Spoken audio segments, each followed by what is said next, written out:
በስመ አብ ወወልድ ወመንፈስ ቅዱስ አሐዱ አምላክ አሜን። የተከበራችሁ የልዑል እግዚአብሔር ቤተሰቦች እንደምን አደራችሁ? እንደምን ሰነበታችሁ? እንደምን ቆያችሁ? አሜን። ሳይገባን በምሕረቱ በቸርነቱ እንዲገባን አድርጎ እድሜ ለንስሐ ጊዜ ለፍስሐ ሰጥቶ የጠበቀን የአባቶቻችን አምላክ የአብርሃም የይስሐቅ የያዕቆብ አምላክ የእኛንም አምላክ ልዑለ ባሕርይ ቅዱስ እግዚአብሔር ስሙ ዛሬም ዘወትርም ለዘላለምም የተመሰገነ ይሁንልን። የተከበራችሁ የቻናላችን ተከታታዮች እንደምን አላችሁ? እንደምን ቆያችሁ? እኔ ደህና ነኝ፣ እግዚአብሔር ይመስገን። በያላችሁበት ሰላም እግዚአብሔር ይብዛላችሁ። አሁን የማነብላችሁ የመጽሐፍ ቅዱስ ክፍል በትንቢተ ዳንኤል ምዕራፍ 13 ያለውን የመጽሐፍ ቅዱስ ክፍል ይሆን የማነብላችሁ። በጣም የሚገርም ታሪክ ነው። ታውቁታላችሁ። የሶስናን ታሪክ ነው። እግዚአብሔር አምላክ እንዴት እንዳዳናት ከጠላቶች መንጋጋ ወይም ከሐሰተኛ ምስክር ከሐሰተኛ ወጥመድን እግዚአብሔር አምላክ እንዴት እንዳስወጣት እንዴት እንዳተረፋት የምናይበት ተአምር ነውና ተአምር አያስፈልግም ለሚሉ ወንድሞቻችን እህቶቻችንም ያው እግዚአብሔር አምላክ በመጽሐፍ ቅዱስ ክፍል ስንት ተአምር በዳንኤል አድሮ በመላእክት አድሮ መላእክት ከእግዚአብሔር እየተላኩ ክርስቲያኖችን ሲራዱ ሲያድኑ ነበርና እሱን የምናይበት ተአምር ነው፣ ወይም ደግሞ የመጽሐፍ ቅዱስ ክፍል ነው ማለት ነው። እንዳልኳችሁ ብዙ ጊዜ ታውቋታላችሁ። ሶስናን እስከ መጨረሻ እንድታደምጡት በልዑል እግዚአብሔር ጊዜ ያሳስባችኋለሁ። የተስፋ ዩቱብ ቻናል ቤተሰብ ያልሆናችሁም ላይክ፣ ሼር፣ ሰብስክራይብ እያደረጋችሁ ቤተሰብ እንድትሆኑ በትህትና ጠይቃችኋለሁ። ቀጥታ ወደ መጽሐፍ ቅዱስ ክፍሉ እሄዳለሁ። ትንቢተ ዳንኤል ምዕራፍ 13 ከቁጥር 1 እስከ ፍጻሜው። በባቢሎን የሚኖር ስሙ ኢዮአቄም የሚባል አንድ ሰው ነበረ። የኬልቅዮንን ልጅ ስሟ ሶስና የምትባል ሚስት አግብቶ ነበር። እጅግም መልከ መልካምና እግዚአብሔርን የምትፈራ ነበረች። ወላጆቿም ደጋግ ሰዎች ነበሩ። ለልጃቸውም የሙሴን ሕግ አስተምረዋት ነበር። ባሏ ኢዮአቄምም እጅግ ባለጸጋ ነበር። በቤቱም አጠገብ የተክል ቦታ ነበረ። ከሁሉ እርሱ ይከብር ነበርና አይሁድም ወደ እርሱ ይመጡ ነበር። ኃጢአት ከባቢሎን ሕዝቡን እንጠብቃቸዋለን ከሚሉ ግብዞች መምህራንም እንደወጣች እግዚአብሔር ስለ እነርሱ የተናገረባቸው ሁለት ግብዞች መምህራን በዚያ ወራት በሕዝቡ መካከል ታዩ። እነርሱም በኢዮአቄም ቤት ያገለግሉ ነበር። የሚፈራረዱ ሰዎችም ሁሉ ወደ እርሱ ይመጡ ነበር። ሕዝቡ ሁሉ ወደ ቤታቸው ከገቡ በኋላ ቀትር በሆነ ጊዜ ሶስና ወደ ባሏ ተክል ቦታ እየገባች በዚያ ትመላለስ ነበር። እነዚያም ሁለት መምህራን በዚያ እየገባች ስትመላለስ ሁል ጊዜ ያዩዋት ነበር። እርሷንም ተመኟት፣ ልቡናቸውን ለወጡ፣ ሰማይንም እንዳያዩ ዓይናቸውም ከደኑ፣ እውነተኛ ሕግንም አላሰቡም። ሁለቱም ሁሉ በፍቅሯ ተነደፉ።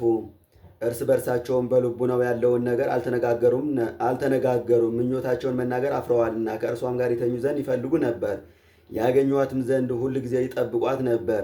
አንዱ ሁለተኛውን የምሳ ጊዜ ነውና ወደ ቤታችን ንግባ አለው። እየራሳቸውም ተለያይተው ሄዱ። ተመልሰውም በዚያ በአንድነት ተገናኙ። ሁለቱም ሁሉ ተያዩ። ያን ጊዜ ምኞታቸውን ተነጋገሩ። እርሷንም ብቻዋን የሚያገኙበትን ጊዜ ተቃጠሩ።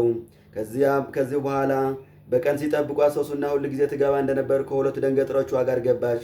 አልቧትም ነበርና በተክል ቦታ ውስጥ ትታጠብ ዘንድ ወደደች። ተሰውረውም ከሚጠብቋት ከሁለቱ መምህራን በቀር በዚያ ማንም አልነበረም።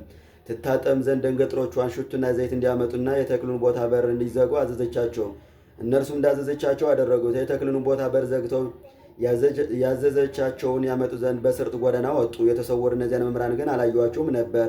እነዚያም ደንገጥሮች ከወጡ በኋላ ሁለቱ መምህራን ተነስተው ወደ እርሷ ሮጡ። እነሆ የተክሉ ቦታ በር ተዘግተዋል፣ የሚያየንም የለም። ከአንቺ ጋር እንተኛ ዘንድ እንወዳለን፣ እሺ በይን። ይህ ካልሆነ ግን ከአንቺ ጋር ወንድ እንዳገኘን ተናግረን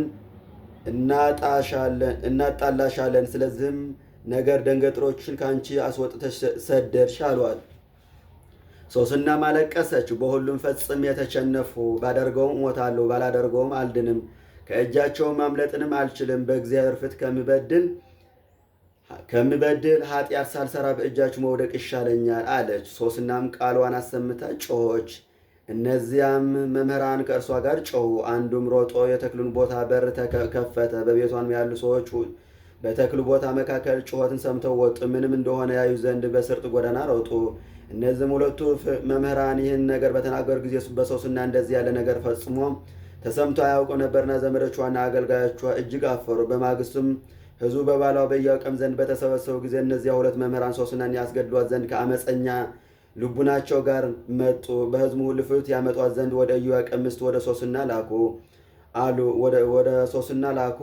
ወደ እሷም ላኩባት። እርሷም ከእናትና ከአባቷ ከልጆቿ ከዘመዶቿም ሁሉ ጋር መጣች። ሶስናም እጅግ ደመግቡና መልከ መልካም ነበረች። እነዚያም አመፀኞች መምህራን መልኳን ለመጥገብ ክንብንቧን ይገልጧት ዘንድ አዘዙ።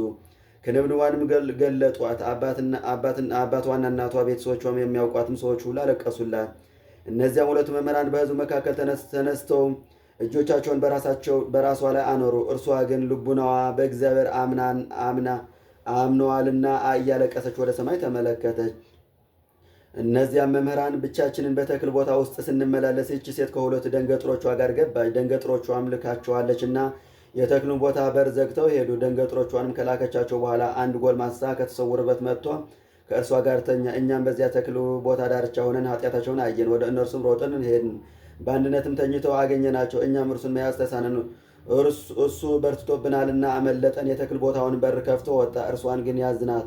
ሰውየው ማን እንደሆነ ጠየቅናት፣ ነገር ግን አልነገረችንም። ለዚህም ነገር እኛ ምስክሮች ነን አሉ። የሕዝብ መምህራን ነበሩና ፈራጆቹም ነበሩና በአደባባይ የተሰበሰቡ ሰዎች ነገራቸው አመኗቸው፣ ትሞትም ዘንድ ፈረዱባት። ሶስናም ቃልዋን አሰምታ ጮኸች።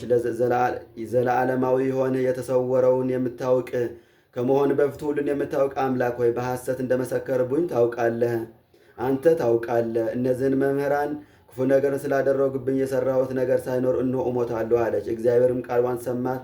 ይገድሏትም ዘንድ ሲወስዷት እግዚአብሔር ስሙ ዳንኤል የሚባል የአንድ ወጣት ልጅ ልቡናን አነሳሳ። እርሱም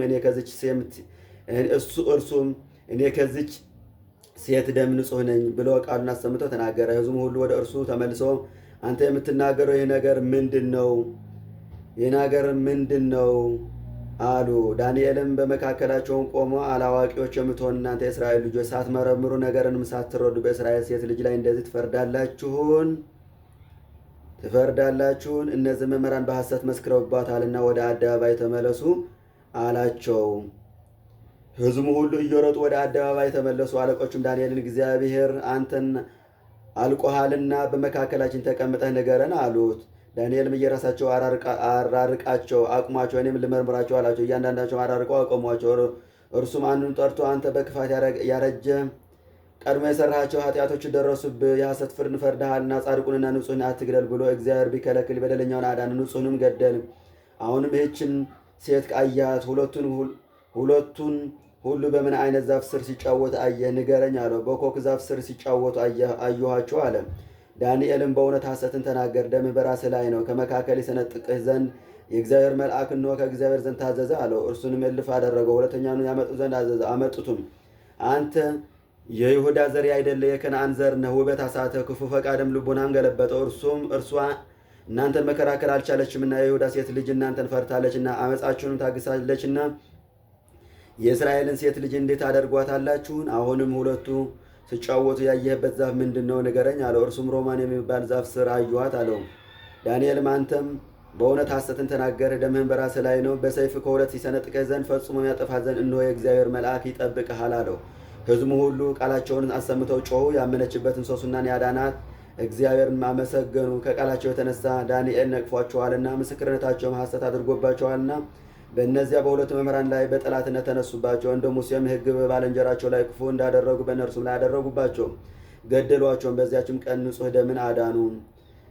በእርሷ ላይ ክፉ ሥራ አልተገኘምና ስለ ልጃቸው ስለ ሶስና ከልቅዩና ሚስቱ ከባሏ ከኢዮአቄምና ከዘመዶቿ ሁሉ ጋር እግዚአብሔርን አመሰገኑ። ዳንኤልም ከዚያች ቀን ጀምሮ ሁል ጊዜ በእግዚአብሔር በሕዝቡ ፊት ገናና ሆነ። ስለ ቃሉ የአምላካችን የመድኃኒታችን የኢየሱስ ክርስቶስ ስሙ ለዘላለም የተመሰገነ ይሁን።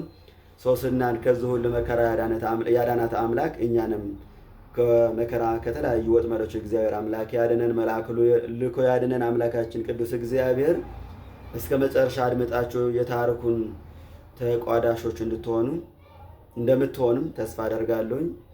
መልካም እሁድ፣ መልካም ቀን ይሆንላችሁ።